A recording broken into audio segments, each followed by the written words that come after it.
Hello friends, मैं हूं मुकेश और आपका अपना YouTube channel CTT success classes में पुनः एक बार स्वागत है। बिहार एसटीईटी जो 2019 में इसका फॉर्म फिलअप हुआ था और 2021 में इसका रिजल्ट जारी हुआ। रिजल्ट जारी होने के बाद कुछ लोग पटना हाई कोर्ट में गए हैं तो कुछ लोग जो है निसक्ता न्यायालय में पहुंच गए हैं। जैसे कि आपने थंबनेल में देखा होगा कि एसटीईटी पर अब एक से एक ग्रहण सामने आ रहे हैं। ऐसे में जो पास अभ्यर्थी हैं वो कहीं ना कहीं चिंतित हो रहे हैं जो आखिर क्या होगा।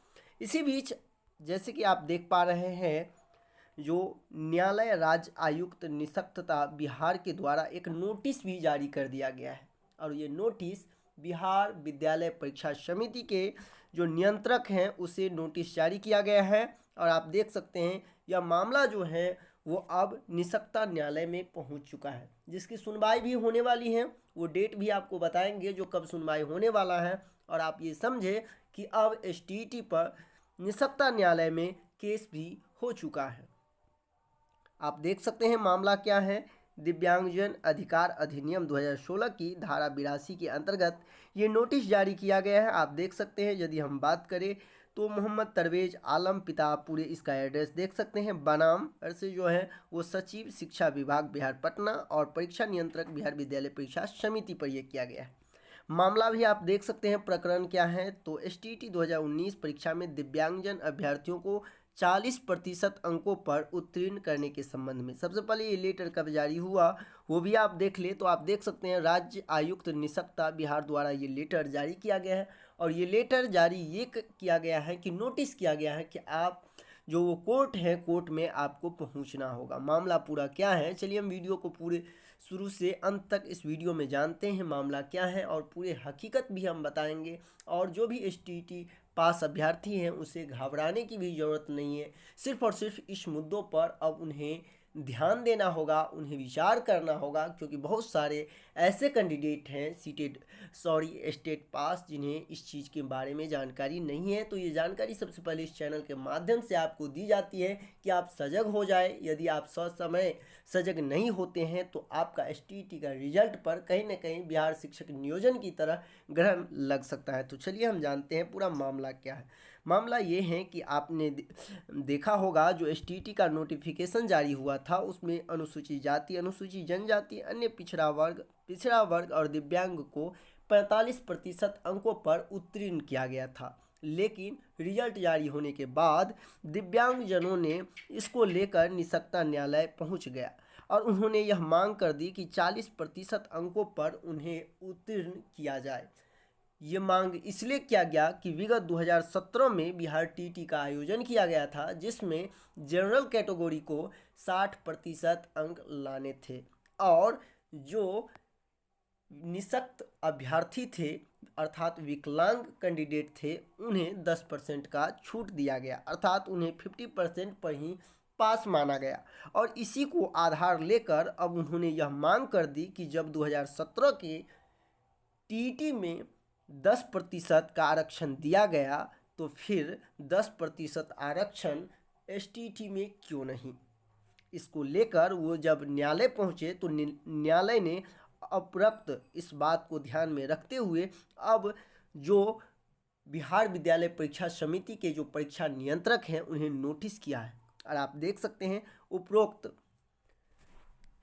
परिवादी द्वारा समर्पित परिवाद पत्र पर विचारोपरांत एतत् द्वारा आपको नोटिस दी जाती है कि आप स्वयं या अपने अधिकृत प्रतिनिधि के माध्यम से न्यायालय राज्य आयुक्त निसक्ता बिहार पटना पुराना सचिवालय सिंचाई भवन, आप देख सकते हैं पूरे एड्रेस भी दिया गया है और दिनांक 16/4/2021 को, अर्थात आप ये समझे कि कल ही 12 बजे वहाँ पहुँचना है।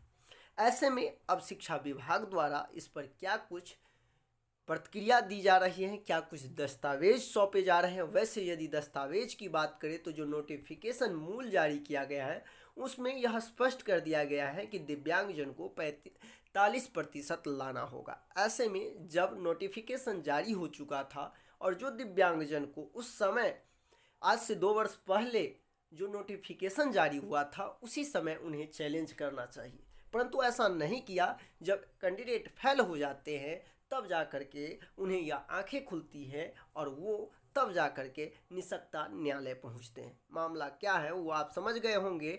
और इस पर जो है अब शिक्षा विभाग को 16/4/2021 को अपना जो आप देख सकते हैं दस्तावेज या अभिलेख जो है वो प्रस्तुत करना होगा।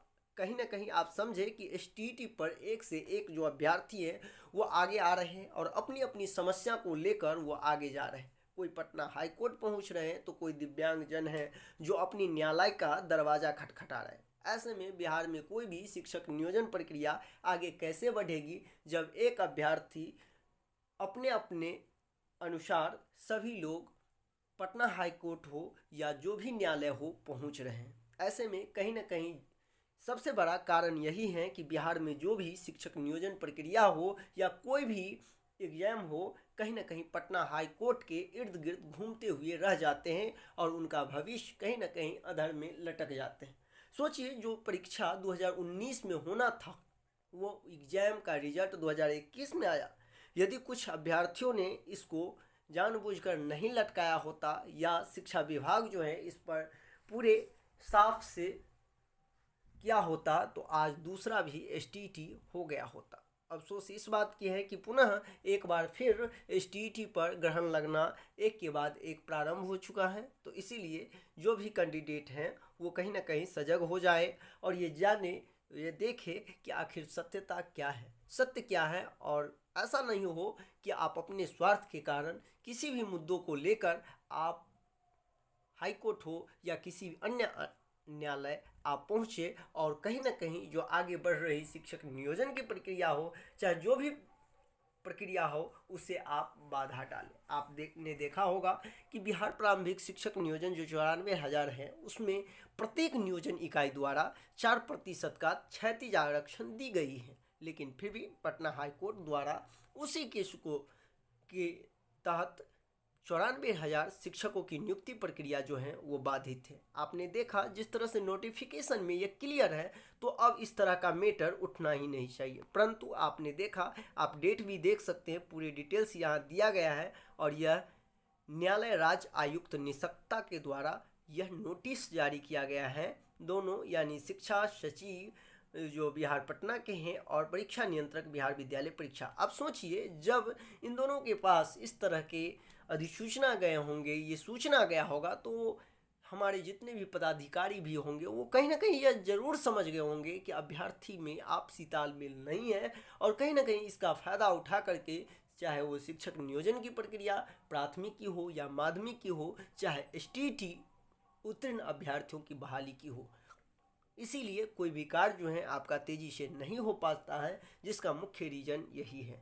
तो कहीं ना कहीं ये वीडियो बनाने का मेरा मकसद यही था कि आप लोग सजग रहे, आप लोग इस चीज़ को जानें कि आखिर ये मैटर क्या है, इसको कैसे सॉर्ट आउट करना है और आगे वो लोग भी स्वतंत्र हैं क्योंकि बहुत सारे ऐसे लोग होंगे जिनका अपना अपना मांग होगा, तो मांग को आप रोक नहीं सकते हैं, बशर्ते आपको भी जो अपना अधिकार होना चाहिए उसको लेने के लिए आपको एक्टिव रहना चाहिए, सक्रिय रहना चाहिए। तो ये जानकारी आपको कैसा लगा आप मुझे कमेंट करके ज़रूर बताएं और साथ ही साथ इस तरह के जो केस हो रहे हैं बार बार, इस पर आप क्या कहना है आप मुझे कमेंट करके ज़रूर बताएं।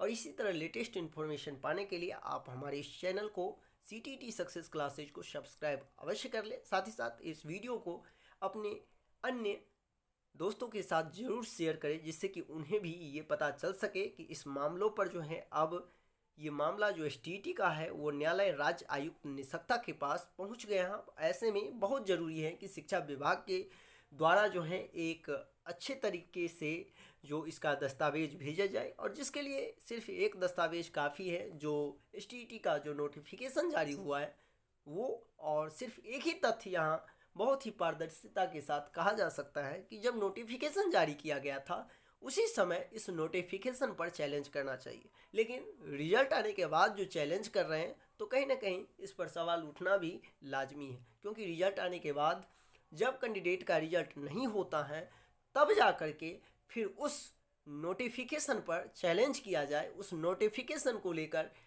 अदालत पहुंचा जाए, तो यह कहीं ना कहीं उचित नहीं है। क्योंकि हर चीज़ का एक लिमिट होता है, एक समय होता है। ऐसा नहीं हो कि आप अपनी स्वार्थ के कारण किसी चीज़ को लेकर ज़्यादा न्यायालय में पहुंच रहे हैं। ये वीडियो यहीं पे हम ख़त्म कर रहे हैं। आपको कैसा लगा मुझे कमेंट ज़रूर करें। मिलते हैं नेक्स्ट वीडियो कुछ नई जानकारी के लिए।